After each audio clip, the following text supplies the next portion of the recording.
أتمنى إنه العالم اللي بعيش في جنى وأحمد يصير عالم ما بيتذمروا منه ولا يحزنوا فيه، بالعكس يظلوا مبسوطين ويعيشوا فيه بإرادتهم ورغبتهم.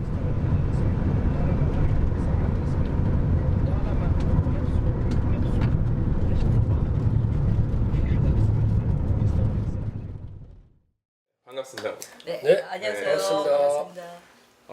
저희 이번 그 영화의 주제가 그 국경을 다시 생각하다라는 주제거든요.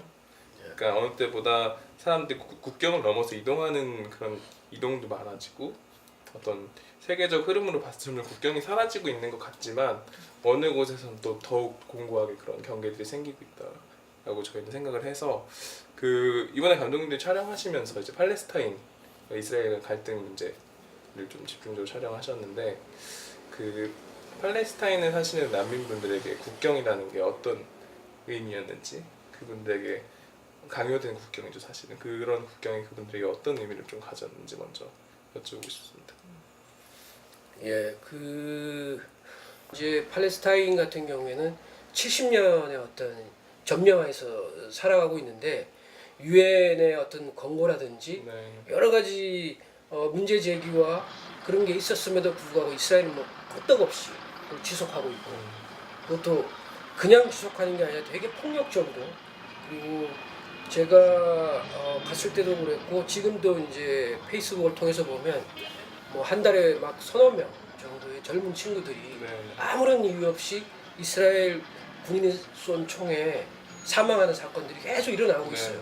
그게 이제 일상화되어 버린 상황이고, 세계적으로 그게 뉴스가 돼도 관심거리가 되지 않는, 그게 전 너무 무서운 상황이라는 생각이 들고, 그런 의미에서 이런 문제를 어떻게 해결할 것인가 라는 거는 우리 일상에 우리와 다른 타자들에 대해서 우리가 어떻게 대하느냐, 이 문제하고 저는 연관이 되어 있다는 생각이 듭니다. 그래서 제가 그 다큐멘터리를 보면은 감독님이 사실 가장 어떤 비일상적인 곳에 가셔서 그들의 일상을 이렇게 담아내려고 노력을 하시잖아요. 다큐멘터리를 보면은 그 이제 인터뷰 대담 형식도 있는데 그들 사이에서 어떤 일어나는 뭐 그런 어려운 상황에서 농담도 서로 주고받고 되게 일상적인 모습을 살아가는 분들의 이제 영상을 많이 담으셨는데, 이전 작품에서도 봐도 그런 어떤 첨예한 정치적인 문제라든 사회적인 문제를 대립하고 있는 곳에 가셔서 그들의 이제 일상을 되게 깊이 있게 담아내시는 작업을 많이 하셨는데 왜 그런 접근 방식을 선택하셨는지 좀 궁금했습니다. 네. 특별하게 이제 네. 저희가 이제 미중의 세계사 작업을 기획했을 때 첫 번째 조건이 네. 큰 사건과 그 역사적인 현장에 네, 들어가긴 하되 네. 그 역사에서 이렇게 비껴난 사람들의 이야기들은 네네네. 실제로 사건하고 무관하게 삶을 지속되는 것들이 많이 있잖아. 네네네. 그거를 놓치면 안 된다라는 생각을 많이 했었어요. 왜냐하면 음.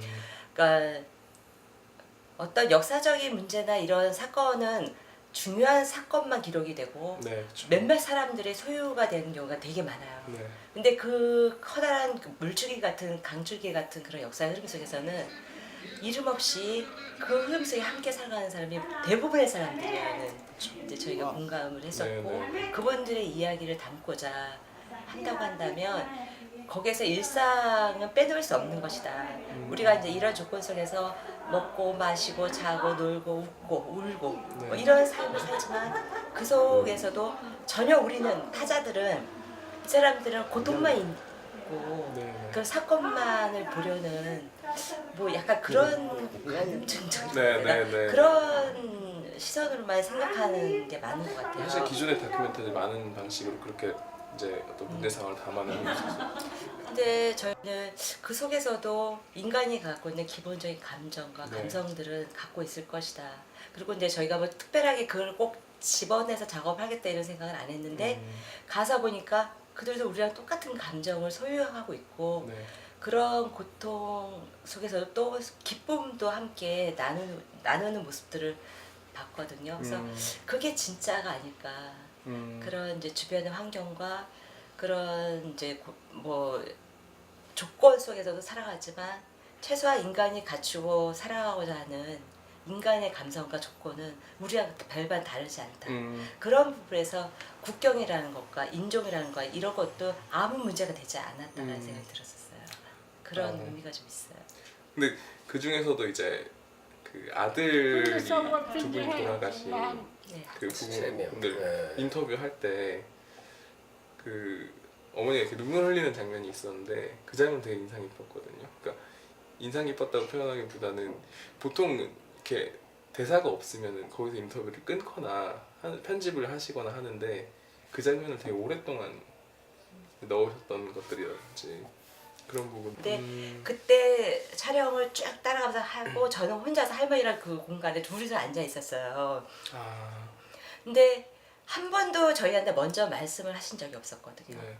근데 그날 둘이 앉아 있는데 할머니가 뭐라고 막 얘기를 하시는데 너무 무슨 말인지 모르는데 되게 중요한 얘기를 하고 계시는 것 같아서 카메라를 딱 아, 그냥 그때 솔직히. 이렇게 세워놔 있었는데 이렇게 돌려놓고 할머니한테 맞춰놓은 거예요 그냥.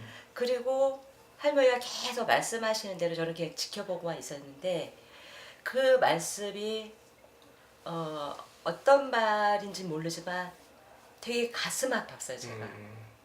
되게 가슴이 아팠었고 할머님도 그 당시에 카메라가 서 있었고 저도 있었지만 저한테 그냥 다 이야기를 하시는 것 같았어요.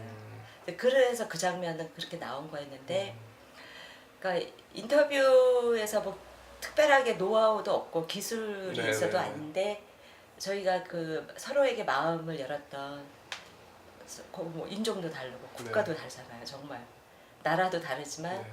그분들이 저희 한국 사람 동양인으로서 대하지만 아들 딸처럼 대해주셨던 그 마음과 제가 거기서 저희가 촬영하면서 그 두 분을 부모님처럼 생각했던 네, 그 네, 네. 마음이 뛰어넘어서 통한 건 아닌가. 그리고 이제 그 작품 제목이 올리브인데 그 올리브 나무라는 소재 그리고 올리브를 그 경작하는 그 주민분들을 담아내시면서 이제 다큐멘터리에 되게 반복적으로 등장하는 말이 이분들이 자기 삶보다도 더 걱정하는 건 자기 후대의 삶, 그러니까 자기 자녀들이 자라서 조금 더 행복하고 좋은 환경에 자랐으면 좋겠다는 말씀 되게 많이 하시거든요. 그 제목에 좀 그런 것들이 담겨 있는 건지 어떤 의도에서 올리브라는 제목을 지으셨는지. 그러니까 올리브 나무는 네. 팔레스타인 사람들에게서는 뗄 수 없는 네, 나무잖아요. 어쩌면 인간보다 더 오랫동안 그 땅을 지켜왔던 게 올리브이고 그 굉장히 척박하거든요. 네네. 그쪽 지역이 근데 척박한데도 그 나무가 수천 년을 지켜왔듯이 이들의 삶도 그 나무를 통해서 자기의 생계와 이런 것들을 많이 유지하시거든요. 네네. 근데 그만큼 생계 유지에도 필요하고 항상 보아왔던 나무이고 네. 그 땅을 지켜왔던 그 존재이기 때문에 굉장히 동일시하는 경우를 많이 들었어요 저희가. 올리브 나무와 나무에 대해서. 네. 그래서 저희가 이제 이 작품을 하면서도 올리브 나무를 뗄 수 제목을 선정하는 데서 뗄 수 없는 지점을 딱 잡고 있었거든요. 근데 그러니까 올리브 나무가 그렇게 그 땅에서도 수천 년을 살아왔듯이 앞으로도 살아갈 나무인 것처럼 네네. 하나의 희망과 평화를 의미하는 나무이거든요. 네네네. 근데 그 나무처럼 다음 세대의 내 자식과 내 손주의 세상도 그들과 함께 이 땅에서 살아갈 수 있는 네네. 뭐 희망과 기원 이런 것들이 담겨 있는 의미라고 볼 수 있어요. 자 그러면은 오늘 감독님들과의 그 대담은 여기서 마무리하고요. 관객 여러분도 올리브 극장에서 많이 이제 저희 곧 상영될 거죠. 네, 이주민 영화제 꼭 오셔서 많은 관람 부탁드리고요. 앞으로 민중의 세계사 작업도 꾸준히 이주민 영화제에서 뵐 수 있기를 희망합니다. 봐야 될 것 같은데요. 고맙습니다. 네, 고맙습니다. 감사합니다. 네.